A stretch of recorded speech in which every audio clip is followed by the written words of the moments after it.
everyone, so this video is going to be a little bit different than anything that I've done. I thought that it might be fun to do this, and I was actually looking for some sort of tutorial or sew-along video for this pattern, and I couldn't find one, so I thought, alright, well, I'll go ahead and make one, because I like to think I know a decent amount about sewing. I'm not an expert by any way, shape, or form, but I feel like I know my way around a sewing machine and a pattern. So this next project is going to be a bit of a challenge for me because I've never done anything like it. So I am making a corset. So this is the Butterick B4254 corset pattern. So summer of 2016 I started this project, so I went ahead and I put everything aside. So I cut out all of the fabric lining and interfacing. So the way, I know my logic because I remember a little bit of this. My logic was that I was going to make sort of a practice mock-up corset, and then also when Hancock's was going out of business, I stocked up on a bunch of fabric, and I found this really pretty silver brocade. So I was going to make a practice corset, and then I was going to make a real one out of this. So that was my logic. So I stocked up on a bunch of canvas and really heavyweight cotton fabric. So one last thing I want to talk about before I get started with this, a little bit of a humble brag, if you will humor me for a second. So when I started this project a year and a half ago, I was a significantly different size than I am now. So over the course of a year and a half, I wound up losing about 60 pounds. Which I'm happy, I like the result, but it wasn't a good process at all, and I wouldn't recommend it in any way, shape, or form. So I'm fully anticipating having to take in a lot of the seams on this. So I'm just going to start sewing and see what happens. So another thing that I'm doing with this project is I'm going to be using just regular plastic boning. This particular one comes in a black, case, I guess. I'm probably going to take the boning out of there. I just placed an order for spiral steel boning for the main corset that I'm going to make. So for now I'm just going to use the plastic, and then I'm going to switch over to spiral steel. Okay, so as of right now it looks like I have the front, middle front, side front, and then the back, middle back, and side back. Now after a year and a half, all of this fabric is very, very wrinkly, so I'm going to go ahead and give that a very quick iron. So something that I'm noticing while I'm ironing is something that's specific to me, but other people might have the same issue. So I have a very, very long torso, and I've learned over the past couple of years that whenever I make a pattern for myself, no matter what, I always have to lower the waistline by 1 inch. I guess that's something I learned immediately after I cut out the fabric for this, because I made a project the next month and I distinctly remember doing that. So this might wind up being a little short on me, and the waist might not fall at exactly the right place. But my plan, if that is what winds up happening, is I might turn this into an underbusk corset.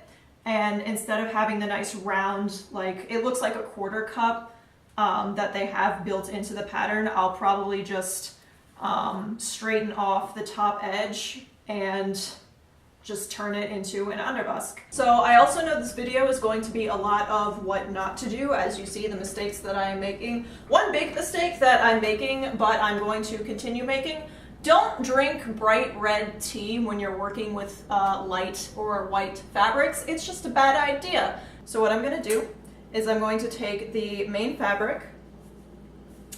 I'm going to make sure that the right side, it's a little bit hard to tell with this, so you'll probably see me looking at it a lot, but I'm going to make sure that the right side is facing down.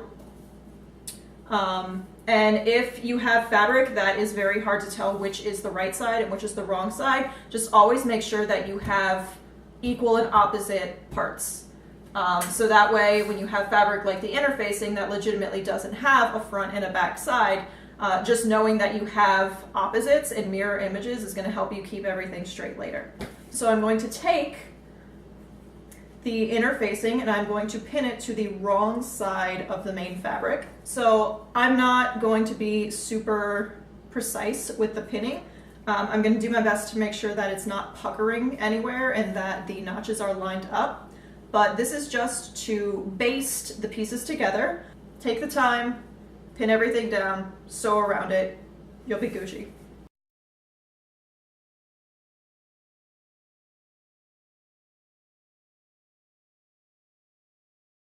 So the front panels are a little bit different than the other panels in that the front doesn't have a true lining. It just has, it sort of lines itself with the same fabric. And the reason for that, I'm assuming, is because of the busk. So this is something we will have to see a little bit later, but I'm assuming that because of the busk placement, a piece or part of the front panel on the inside might be seen, which is probably why the main fabric is used double instead of the main fabric and the lining. Okay, so now that I have everything pinned, I'm just going to very quickly sew all along all of the edges of all of the pieces. These stitches are literally just to hold this piece of fabric to this piece of fabric in place while you sew the rest of the garment. So if you wanted to just do a quick running stitch by hand, you could also do that. Yeah, I'm going to take this first piece and just start basting. So because I want a lot of this to be hidden in the seams, I'm going to be sewing with a 1/4 inch seam allowance. It's very small and it probably will fluctuate between a 1/4 inch and a 1/2 inch, to be completely honest. But again, this is just a mock-up, so I'm not going to be too concerned if the final basting stitching is visible on the final garment.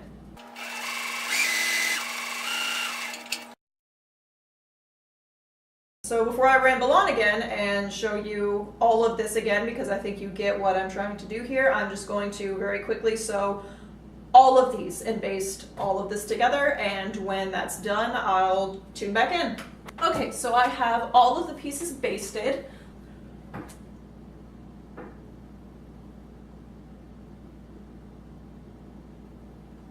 So the next thing that the instructions say to do is to pin pieces 6 and 7 together. So this is piece 7. I've pulled these aside. I went ahead and since these are going to be the front sections that will be visible, I chose the ones with the light stitching instead of with the black stitching. So I'm going to take these and then piece 7, piece 6, which is this. So again, another reason to always keep your pattern pieces together and organized.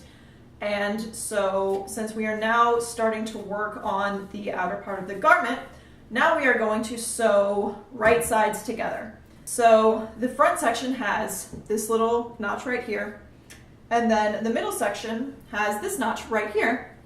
So you are going to match up the notches, and then you're going to look for other notches all the way down, and I don't see any, so I'm going to pin. So since this is a little bit curved and it's going to create a little bit of curve in the silhouette, it's very important you're going to want to really match up both sides, make sure you're getting all of the layers of fabric together. And when you're pinning curved surfaces, the more pins, the better. So I'm just going to pin all the way down. You're going to want to keep checking the other side to make sure you get all the way through. So I'm just going to quickly repeat that with the other piece of fabric. So now that those are pinned, I think I'm going to sew them. I'm going to read the directions because you should always read the directions. So yes, now it says stitch. So I'm going to set myself up again. So now I'm just going to sew these two pieces together with a 1/2 inch seam allowance. So now we have this seam. So the next thing I'm going to do is I'm going to finish building the front, and then I'm going to start building the back. So what I mean by that is I'm going to take this next front side piece, I believe it's side front, and I'm going to, again with right sides together, match up notches and pin.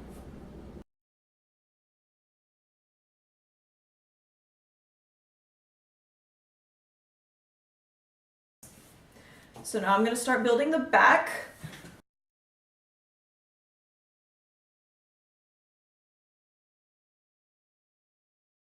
You see, this is another reason why it's helpful to have the directions, because the directions have diagrams, and that will help tell you where things need to be. You can also take the pattern itself and arrange it how you need to.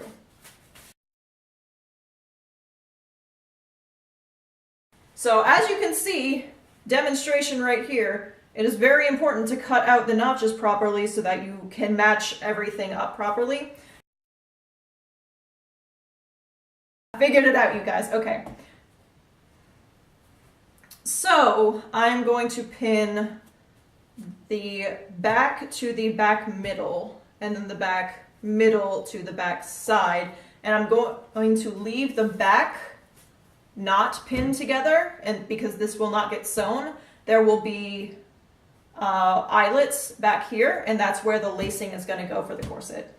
All right, so now that I have the fronts and the backs fully pinned, I'm going to just quickly sew through all of this just with a regular straight stitch, the same stitch we used earlier.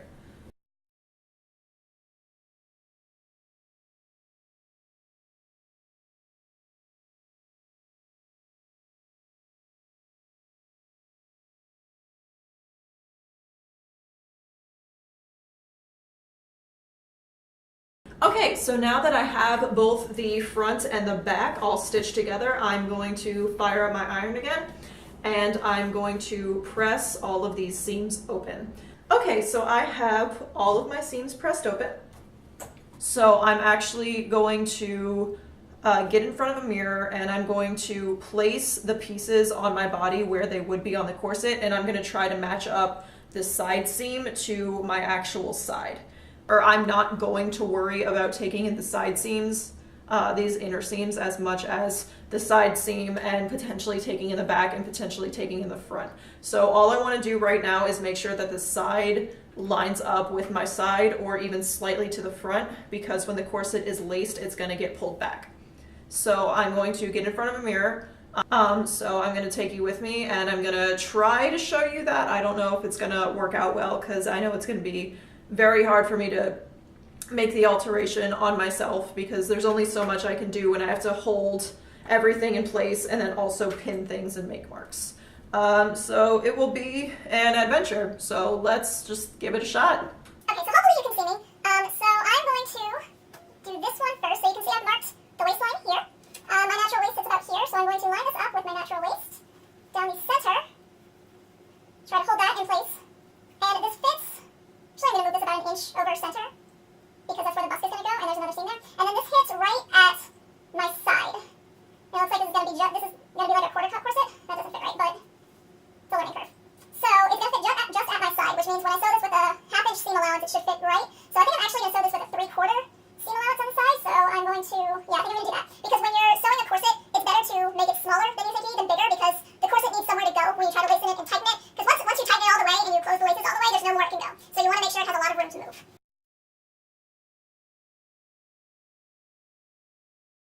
All right, so I just ran out of bobbin thread, but I have my left side and my right side of the outer shell done. So I think this is a good place for me to call it a night. It is 2 o'clock, and gone are the days when I could stay up until 5:30 crafting. So I know tomorrow I'm going to have to run to Joann's, so I think instead of binding the top with bias tape, I think I'm just going to find a nice pink ribbon and use that to bind the top and the bottom. So I need to get that. So I need to get a good, sturdy, non-stretch ribbon to do the lacing with. So I have eyelets. I have an eyelet tool. So that's going to be done tomorrow. I'm going to sew the lining tomorrow. I'm probably not going to film that, because that is just exactly how I sewed this together. It's just going to be all white, so I'm probably not going to film that, so I can just do that quickly. So yeah, tomorrow morning I'm going to do the lining. I'm going to press all of these seams open, and then yeah, we'll see what happens. I'm tired. I'm going to bed, so see y'all in the morning. All right, so it is the next morning. So the only thing that I've done since I left off last night was I went ahead and I stitched the lining exactly the same way as I did with the outer shell. So with half-inch seam allowances on these seams, and then with a 3/4 seam allowance matching the front to the back. I also went ahead and pressed open all of the seams, and I also pressed open the seam, the last one that I made last night. Now we enter the part of the program where I have absolutely no idea what I'm doing. So now I'm going to attempt to install the busk. So this is the busk I'm using. It is 10 inches. I got it from Amazon. I'll link it below if I can find it again. So yeah, let's just consult the directions and get right into it. That makes almost no sense. So now I'm gonna mark with my pencil. I'm gonna go ahead and mark an L instead of just lines so that I can see where everything needs to fall.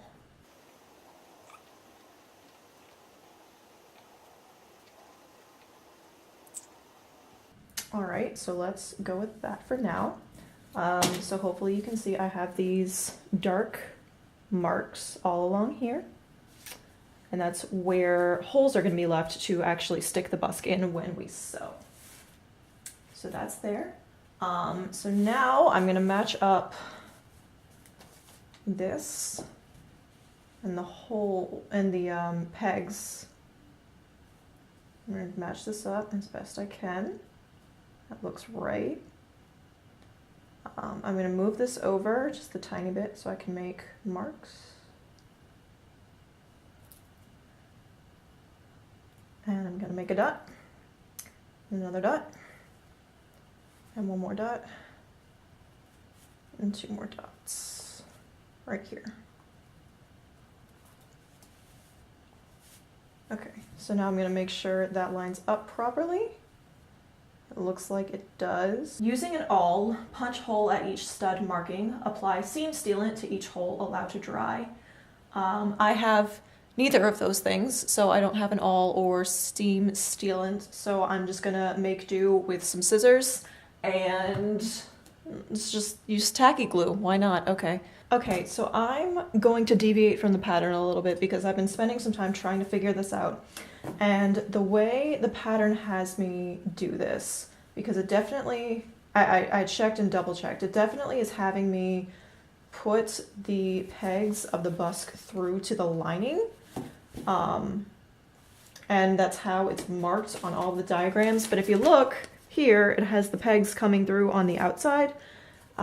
So I'm not going to have it come through the lining, and the reason for that is when you wear it, if it's on the lining is going to be on the inside of your body, and then these are going to poke you and jab into you, and that's not going to be comfortable in any way, shape, or form. So I'm going to remark the pegs on the outside of this half of the fabric on the outer shell, and I'm going to have it poke through there instead. So what I'm going to do to fix the 2 that I've already made is I'm just going to take some tacky glue, because I don't have anything else. I'm gonna put, I don't really need this set of directions. So I'm gonna put this under the hole, and I'm just gonna take some tacky glue and just kind of spread it there and hope for the best. Okay, so I went ahead and poked holes on the outer shell of this half of the corset. So it actually, I went ahead and I stuck all of the pegs through the holes to make sure everything lines up properly. So this way, when we'll pretend like this is sewn to the lining, I'll do the seam allowance and then stick the peg side in, and then when I hook the hooks in, it'll just very nicely open like that. And that makes so much more sense than what the directions were telling me to do. So now that that is done, I'm going to try to kind of seal the edges of the holes a little bit to stop them from fraying, but if I can't do it very well, I'm not going to be too concerned because, again, this is really just a mock-up and not a true corset that I'm going to be using for any legitimate shapewear. At least I don't think I will. Okay, so I went ahead and decided not to worry about trying to finish all of this because I just am lazy and don't feel like doing it. So I went ahead and pinned the outer shell to the lining on both sides. I'm going to sew, I don't know the exact inch, but I want to make sure that I give at least 1/8 of an inch of clearance on this side of the hole that I made so that the busk itself can actually fit in there nicely. So I'm going to sew that, and then on the other side I pinned the lining to the outer shell. I went ahead and I ended up using a bigger basting stitch than or a bigger seam allowance when I was basting than I should have. So I used the other side of the busk to make a straight edge so I can guide myself when I'm sewing, and then I just marked where to stop and reinforce the seam here for the hoops to actually be pushed through. So what's going to happen is I'm going to sew here, and then when I flip it inside out, there are going to be these little openings, and then that's where the busk is going to get pushed through. All right, so I have finished sewing the lining to the outer shell. So now I'm going to press this to make it nice and neat. So the next thing I'm going to do is actually install the busk. So this is nice and easy now that we did all the proper adjustments earlier. So all I have to do is find the holes and just stick the hooks through.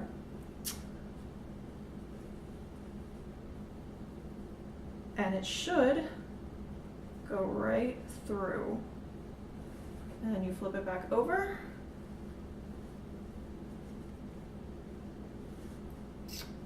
And there you have it. So this is why it's important to sew as straight of a line as you can so that you will have the entirety of the hook exposed and not just part of it. So now that that is in place, I'm actually going to give another quick little press. And at this point you could do a very quick stitch up here. It's going to have some visible top stitching, but that's going to help lock the hooks in place. And I think I might actually do that to make sure that they don't accidentally get lost within the corset. When you're wearing it, it's not going to be a problem because you're going to have this tension going this way and pulling it back out. But when you're storing it, it might slip back in, and we don't want that. So now I'm going to install the pegs. So I'm going to flip this open again. And yes, now I'm just going to kind of finagle this in here. This is going to take a little bit of just working the pegs back in. But yeah, that's how. There we go, there's one.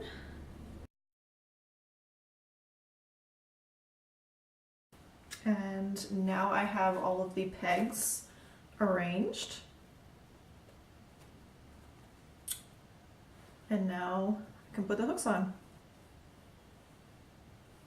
Hopefully, if I did this right. There we have it, and now we have the installed busk. So I am going to just quickly do a stitch on either side of the busk to help hold it in place.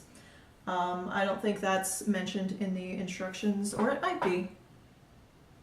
No, it isn't, but I'm going to go ahead and do that anyway. Okay, so I have the busk both sides stitched in place. So the next thing that I'm going to do is I'm going to baste all of the edges, the lining to the outer shell on the outer edge. I'm not going to worry about leaving a raw edge, and since my ribbon that I'm using to finish the edges is only 5/8 of an inch, I'm going to make sure that I get as close to the edge as I possibly can. Also, once I finish that basting, I'm actually going to take a seam ripper and I'm going to rip out the basting over here. That's the bright colors that would be visible, because this will be visible at the end because my ribbon is so small. All right, so now that I have everything basted, I'm going to start with the placement lines. Now I'm going to do a little bit of an experiment, and I left the bottom edge of this seam unbasted. So the way that I was looking at the directions, it looks like no matter what, there's going to be visible top stitching for the boning placement. So I thought, because I've seen other corset tutorials where people will just stitch through the fabric itself and not worry about placing ribbon for the boning to slip into, which is what the pattern is calling for. So I'm going to do the ribbon installation on this side, and then I'm just going to create boning channels within the fabric itself on this side and see what happens. So to do that, we're going to have to mark the channels. So I'm going to take one side, let's do this one, and there are placement lines within the pattern itself. So I'm going to find placement lines. So let's start with this back. Okay, so this is the top and then this is the bottom. So here we go. All right, so I'm going to find this placement line, which is right here. And I'm going to take a straight edge and I'm going to mark, just hold that placement line in place. And then I'm going to take a pencil and just kind of fold the fabric up and gently make a mark. So when you're laying down the pattern, you want to consider your seam allowances and how you sewed the patterns together. So there's a seam actually right here, but because I used a 1/2 inch seam allowance, there's more fabric folded back over here. So that's why there's a little bit of a discrepancy there. All right, so I have most of the ribbon done. I'm gonna go ahead and do the last one so I can show you how I did it. So what you're gonna do is you're going to take your ribbon and you're gonna pin it to one edge of the corset. And then you are going to press it down and you're going to slowly drag the ribbon along the length of the mark you made. Now it's very important that you actually physically press it down to make sure that you have enough ribbon, because if you just lay it out, the fabric's curved and it might warp a little bit. So I'm going to give just a tiny bit more give. Then I'm going to pin. And then I'm going to cut. So I'm not going to be worried about the ribbon fraying because I will eventually top stitch over all of it. But in case that is something you are concerned about, I'm going to show you a trick I learned back in my ballet days on how to make sure ribbon doesn't fray. So what you're going to do, you're going to take a flame. I used to have a lighter that I would use. And all you're going to do is you're going to take the end of the ribbon, lightly dip it, run it along the flame, and that's going to melt the ribbon into each other, and it's going to create a nice sealed edge so that you don't have to worry about it fraying. So now that I have the ribbon all pinned down, I'm going to sew this. I might pin it down a little bit better to secure it, but I'm going to sew along either side of it on these channels on the machine. And then on the experiment side, I'm going to sew I'm going to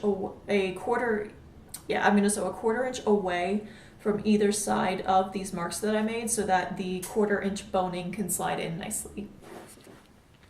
All right, so here I have most of the corset done. I'd probably put it at like an 80% done. So I stitched all of the boning channels. It's hard to tell on the outside because I was good and I made sure that I had pink thread on this side and white on the other.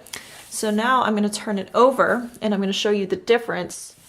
So as you can see, there's ribbon on this side and not on this side. So this is the side that I went ahead and attached the ribbon to create the boning channels. And then this is the side that I just sewed straight into the fabric, and I'm going to insert the boning between the lining and the interfacing. So I'm going to get around to that. But the first thing that I did was I went ahead and I hooked it together and I sort of did like a mock, like a really rough fitting in front of my mirror. And I realized that this edge and this edge are going to basically meet in the center of my back. So when I put the eyelets in, it's not going to have a whole lot of room to go for actual shaping. So what I'm going to do is I think I'm going to take one of these side seams somewhere around here. So I think I'm going to take this boning channel and I'm going to kind of sew under it a little bit.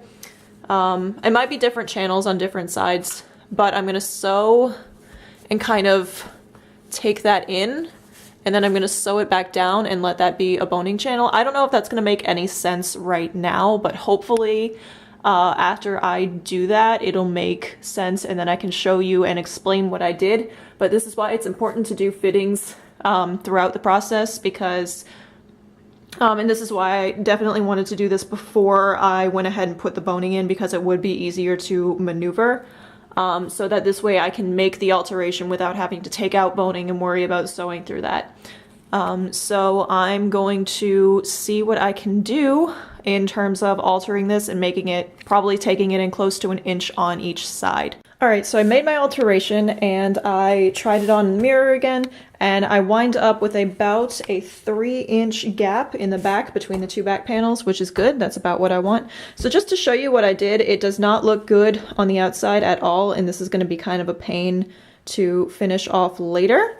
But I wound up taking away one boning channel from each side. I sort of found one that was off by itself a little bit, and then I folded it and stitched around it. So this still has a tube, and I might still put a piece of boning in there.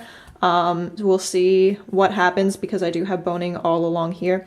I'm not going to worry about stitching it down because that's a lot of fabric to sew through. I'm just going to worry about once I line the top with the ribbon, I'm just going to tack this down there real quick, and I'm going to leave the rest of it hanging. So I did that on that side, and then I did it similarly on the other side with the ribbon. So I accidentally wound up sewing through one boning channel, so I lost 2 on this side actually, but I'm gonna still consider this one full one because this one is still fully intact. So I'm not gonna get too much into boning because I feel like it's pretty self-explanatory. So what I'm gonna do is I'm gonna take my big piece of boning. I'm gonna go maybe, let's say a 1/4 to a 1/2 inch, move that, a 1/4 to a 1/2 inch from the bottom. I'm gonna put my finger there, and then I'm just going to measure out some boning and stop about a 1/4 to a 1/2 inch to the top. I'm gonna keep my finger there to make sure I cut in the right place, and I'm just gonna make a cut. And now I'm going to get rid of the casing, and I'm just going to toss that. And now I'm going to round out the edges a little bit so that when I push it through the ribbon, it's not going to tear anything or rip. And also, in case it winds up poking through, it's not going to stab you in the side when you wear it. So now it's very simple. I'm just going to insert the boning through the ribbon channel. It might take a little bit of maneuvering, especially if you have parts that are thinner than others. And then you just push it through. And there you have a boned channel. All right, so now both the front and the back are fully boned. As you can see, they hold a shape on their own.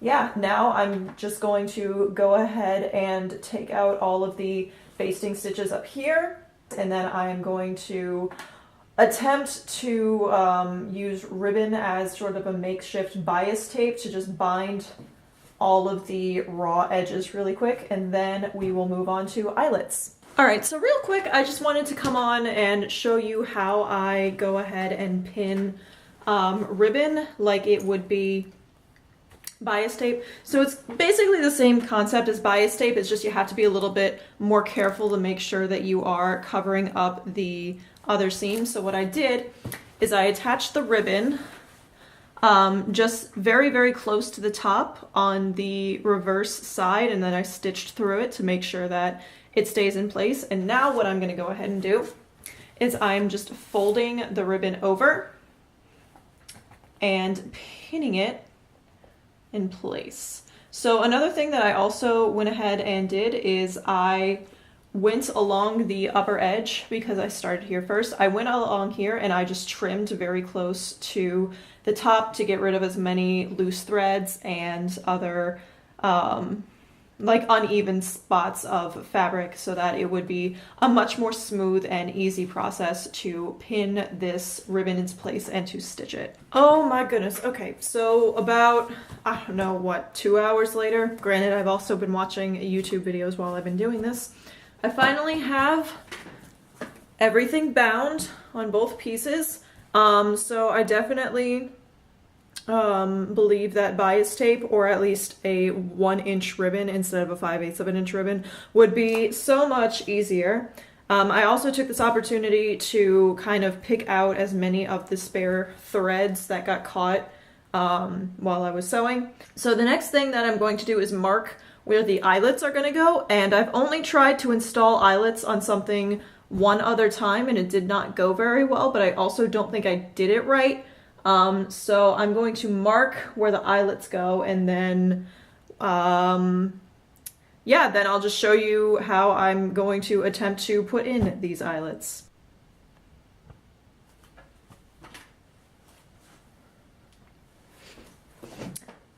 Alright, so the next thing we're going to do is we're going to install the eyelets. Here we go. So we have the eyelet tool right here. That's important. So the instructions on the pattern said to follow the instructions for the eyelet kit. So, mark position of eyelet on fabric. I have already done that. I hope you can see that. Cut hole with scissors. Okay. So I have I just had them. My tiny beauty scissors, because I found those worked the best. Here they are. Let's put this one aside. So I put a hole in there. Probably make that just the tiniest bit bigger. Insert eyelet into hole from right to wrong side. So here's the eyelet, and I'm going to insert from right to wrong side. Yeah, I'm going to need to make this hole a little bit bigger. Okay, starting to get somewhere. Just gotta maneuver it a little bit. Okay. Think I'm there. Okay, so here I have the eyelet. It's kind of hard to see, but I have the eyelet pushed through the fabric. Position eyelets on top, eyelet top on anvil. I'm going to assume this bit is the anvil. And now I'm going to put this over here. And then I'm going to take this hammer, which is huge and probably overkill. But it's the only one that I think we have in the house. So to my roommate David, thank you for your contribution to this project. So I'm just gonna tap. Maybe I shouldn't be doing this on the good table. But we also never use this table. Hey, would you look at that? Okay. Hopefully that's installed correctly. So we have a nice secure eyelet out here, and then we have this. Looks pretty secure, so I'm gonna do the rest for all of them. Okay, so I have the eyelets for the most part done. These eyelets are a pain in the butt. They don't want to actually like open in the right direction.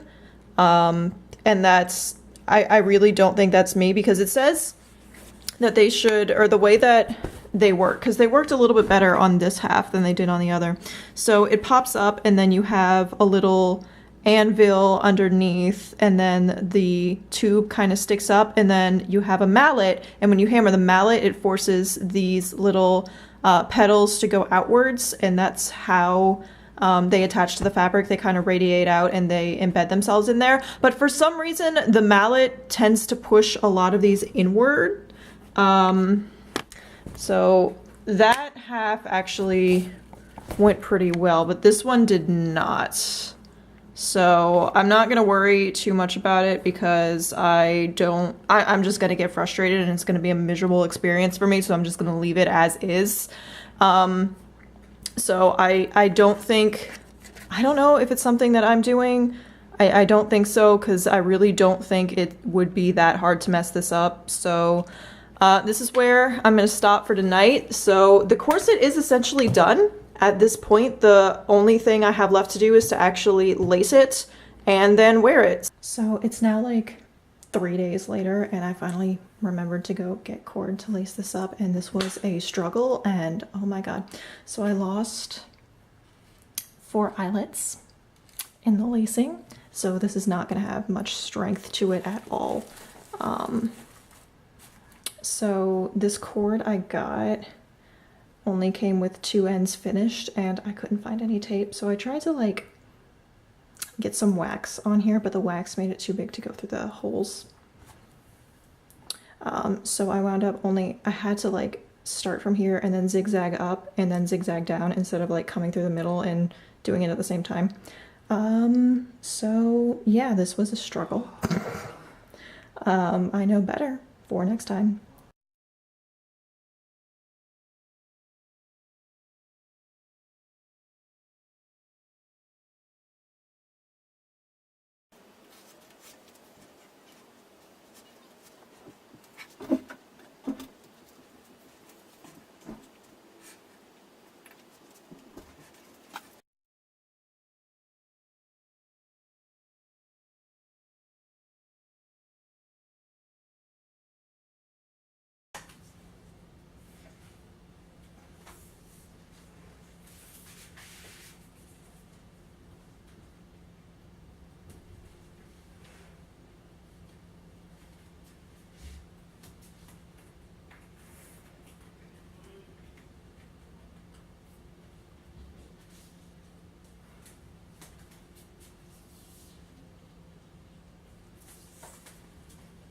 And here is the finished corset. I was definitely right about it being too short because it is entirely an underbust now. It was also a little bit too big because, as you can see, I don't really have a lot more that I can take this in.